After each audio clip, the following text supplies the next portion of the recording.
Lucy Larcom had written about 200 years ago. He who plants a tree plants a home. Such a relevant thought even today. A very good morning, my dear children.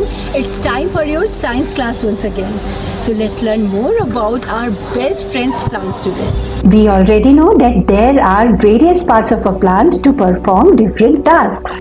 Roots, stems and leaves help the plant live and grow. Flowers, fruits and seeds help it produce new plants. We have studied in detail about those parts of the plant that help it live and grow. Firstly, talking about roots, they are very important for plants as they fix the plant to the soil and help it absorb water and nutrients from the ground. Just imagine, children, if roots are cut off from the plant, then what would happen?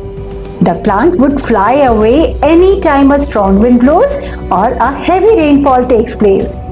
It would not be able to absorb water and nutrients from the soil, and in such a case, would it be able to survive? No, children, it would not survive. Now, if we talk about stem, it holds the plant straight and supports its branches. The stem works as the transport system of the plant as well. It carries water and nutrients from the roots to the leaves and supplies the food prepared in leaves to all the parts of the plant. I'm sure you have understood how important stem is for the plant. If it gets damaged, then branches and other parts will have no support. The plant would not be able to even stand straight. And the transportation of water and minerals from the roots and food from the leaves would not take place. And the plant, of course, it will die. Now, let us revise functions of leaves. Leaf is known as the kitchen of the plant, as it is responsible for preparing food for the plant with the help of water, air and sunlight in the presence of chlorophyll. It also helps the plant in exchange of gases and release of excess water through stomata. Now, let us assume if leaves are removed from the plant, then what would happen? Children, the plant would not be able to prepare food for itself if leaves are not there. Exchange of gases and release of excess water would also not take place in such a case. So now we have understood that all of these parts are very important for the smooth functioning of the plant. If any of these organs would not work properly, then survival of the plant would be at stake.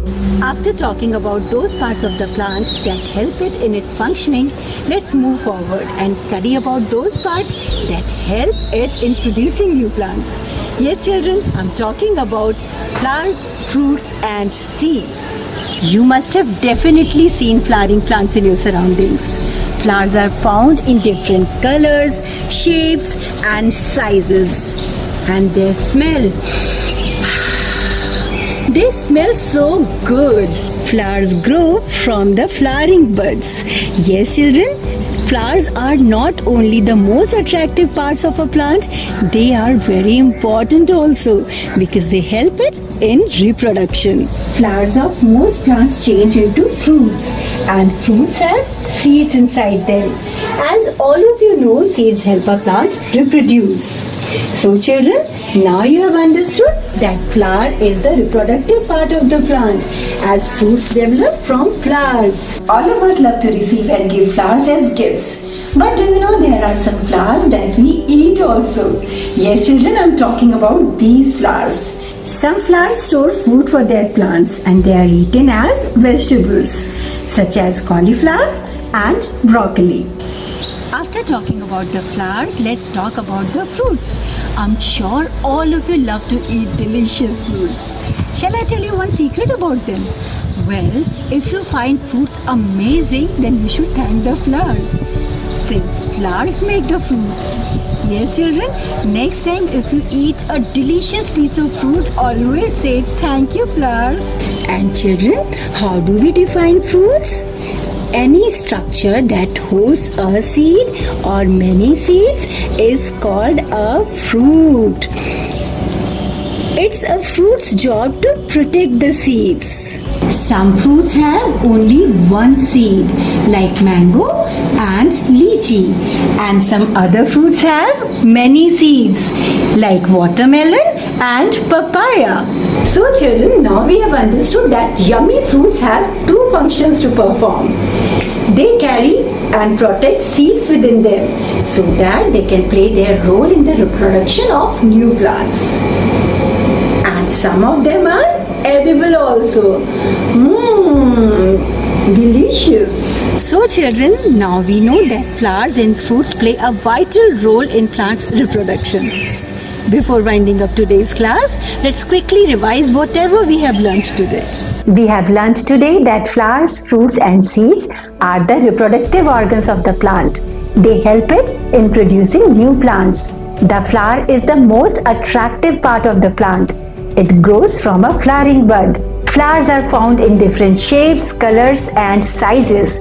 They play a vital role in the reproduction of the plant, as flowers of most plants change into fruits. Some flowers store food also. They are eaten as vegetables such as cauliflower and broccoli. Now moving on to fruits. Everyone loves to eat them. If flower is considered to be the most attractive part of the plant, then we can definitely call the fruit as the most delicious part of the plant. Fruits play an important role in the reproduction of the plant as they have seeds inside them. Yes, children, it is the fruit's job to carry and protect seeds within them. Seeds help produce new plants through a process called germination. Some fruits have just one seed, for example, mango and lychee, and some fruits have multiple seeds, like watermelon and papaya. So children, now we know that flowers and fruits are very important parts of the plant as they help it in its reproduction. I hope you enjoyed learning about the reproductive organs of the plant, flowers and fruits today. We shall meet again and learn about seeds. Till then, keep showering your love and care on the plants in your surroundings. Bye-bye.